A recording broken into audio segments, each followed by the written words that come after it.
What's up, guys, and welcome to another weekly Forex forecast. What a week is ahead of us. Probably the most anticipated trading week in 2025, or at least in the last quarter of 2025. Why? The Federal Reserve is expected to cut the rates for the first time since a very long time, and after a major public pressure from President Trump on the Federal Reserve, Jerome Powell, saying that the guy is always late and it's time to cut and cut aggressively. Finally, in the last Jackson Hole symposium, the Federal Reserve announced that it is time and the ground is ready for the cuts. And the biggest question the market is trying to find answers to at the moment, is it going to be a one-time cut, or will the Federal Reserve prepare the ground for further cuts to come? More in 2025? Maybe at the beginning of 2026. And with that in mind, the market would not be more excited, and with the way that the major instruments and not only are lined up and behaving, there is a lot to expect. So let's begin. The first one, gold, after breaking the range that we've been carrying since April this year, the gold finally completes a major rally. And the biggest question is it really over? So on the last week, we discussed, you can of course follow all the videos on this channel. We discussed about the possibility that the gold will continue carry on the bullish momentum until we will start to see fake highs. And this is exactly why I believe the gold is on a critical time, I would say, and something big is happening. Either a major correction coming or some fake rallies, some fake pushes to the upside to end up this bullish momentum. The reason for that is overbought conditions that we carry on the monthly chart with RSI way above 80, weekly chart that is building the bearish divergence condition by making higher highs on the chart and potential lower highs on the MACD moving average and the RSI. I say potential because the second peak is yet to form. And the daily chart, which is also flirting with the overbought condition on the RSI. So what are the two case scenarios I follow on the 4-hour chart on gold? In that case, the ideal scenario would be if the gold could make some fake highs, rally, but then bounce back below the previous peaks. If that happens while the MACD and the RSI carries the divergence, that would be a classical opportunity. Look for retraces on the gold, at least down to the zone we have. Let's put it here, the zone we have here. Peak through bottom, which create for us classical condition of a supply zone. Broken resistance that now behave as a support, a last low which acts as a demand area, and this zone is mini range where the buyers took control of, right? This zone is very possibly to be retested. And that's the main scenario I expect on the gold.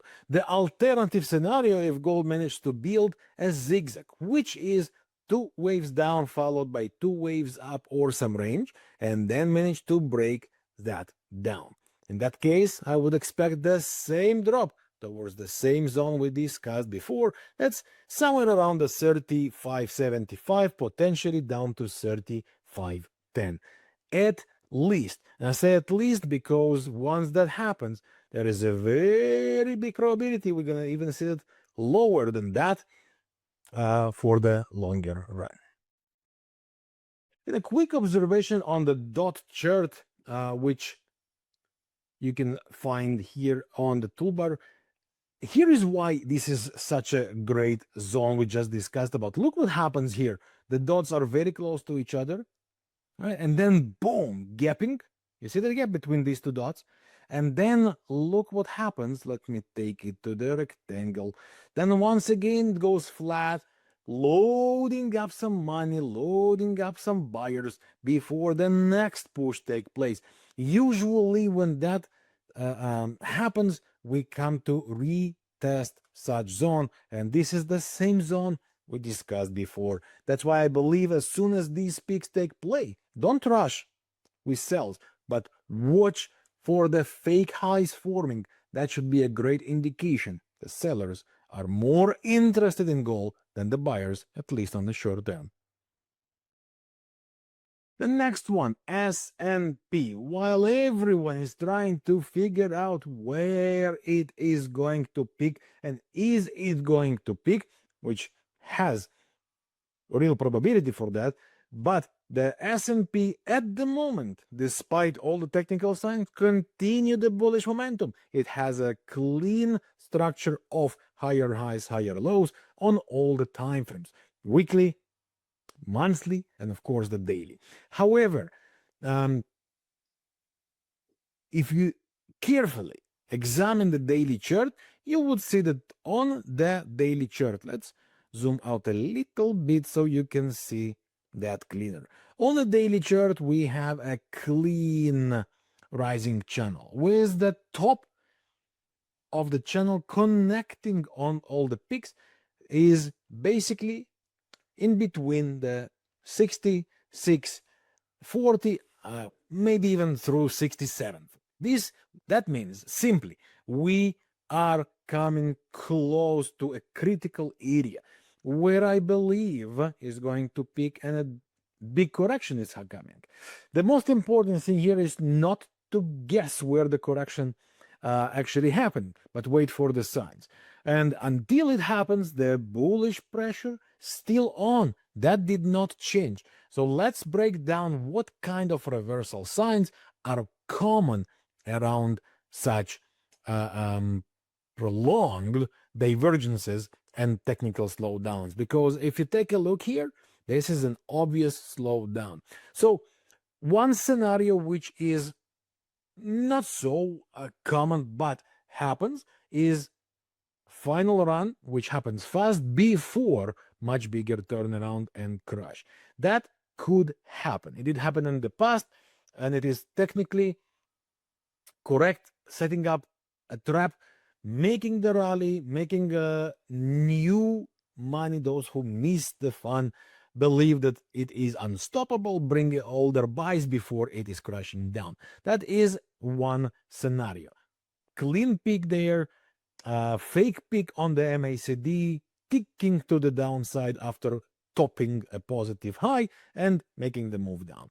But the more common, I would say, reversal scenario here is by waves or fake highs. So similar to what we discussed on gold before, if that's what we will start to see, right? Fake highs followed by bearish divergence. Remember, the daily divergence is already there. So if we start to see fake highs forming on the S&P, this is our time to look for the sell. And as long as it did not happen, nothing theoretically stops the S&P from making this final high closer to the upper zone of this rising channel at the ending waves. So at the moment, the bullish momentum is here, but watch out for the slow down signs. They not necessarily mean that it's over, but many times when that happens and you start to see fake highs, the next step is basically the market reversal. Break below rising trend line, beginning of lower lows on the chart, and from there looking for the reversal and the sell. So it didn't happen yet, okay? But it is very common price behavior and setups that are forming when higher time frame, like we saw on the daily chart, form such a prolonged divergence at the end or close to the peak of And the next one is the euro dollar, which has two clean setups I plan to follow for the coming week. So these are the two ideal technical conditions. This is the first one. We got the break of this trend line with the city price going above this area, retesting that, right? Closing above, retesting that, and bounces to the upside. Technically speaking, it cannot get better, and the euro dollar is ready to make its run, similar to what we saw on the S&P, for example, and the gold before, right? That would be the ideal case scenario. And after this week, where the Federal Reserve will announce what they want to announce for the coming months, and of course, give some hint for the next trade decision, and that should be the fuel for the euro dollar, and not only for the entire market. But as I started to analyze the euro dollar, I said there are two scenarios I want to follow. Second one is the opposite. Think about it. How much money is involved in the euro dollar buys right now? How many traders are anticipating the Federal Reserve cut? And how many traders are actually in the buy? Nothing wrong with that. Just saying, the market many times in such cases prepare traps. And this trap could look like a technical setup of a zigzag, meaning we already face, take a look how it all forms. We got three waves to the upside, obvious three waves. Now we got one corrective leg. This is the pullback of the corrective leg, which still holds the highs, and that could open the doors for the second corrective leg. Okay, for that we have the zigzag, two waves down, which are followed by two waves up. If we manage to get below this zone, this is a key zone, key demand area, as it has the buyers here and the buyers here. Super significant. And if we plot the ongoing rising trend line, it is also there. So if it managed to break that down, that could be the open doors, right? Opening doors for the next corrective leg to be right to make the move, and to for the euro dollar to be bearish for some time, and then take the pair back to 114, maybe even all the way down to 111 zone. If I have to give some percentage on probabilities here, I still think around 70%, maybe even slightly above that, probability is higher to the buyer's direction. But remember, the market does not care what you want, what I want, and what others want and willing for.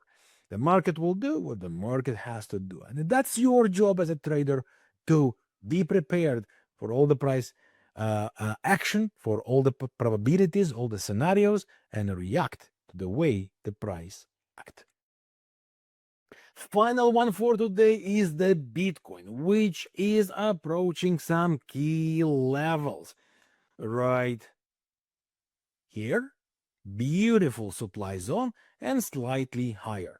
I believe this zone is critical, and where, at least on the short term, we could see the Bitcoin reversing to the downside. So there are two main scenarios on the Bitcoin. The ideal scenario is that we are building up a top here and the second wave to start and develop as an ABCD correction, or started to move inside some range for a while.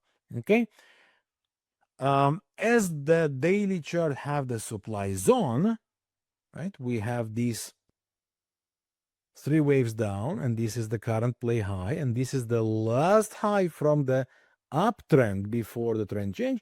That's what create here a classical sell zone.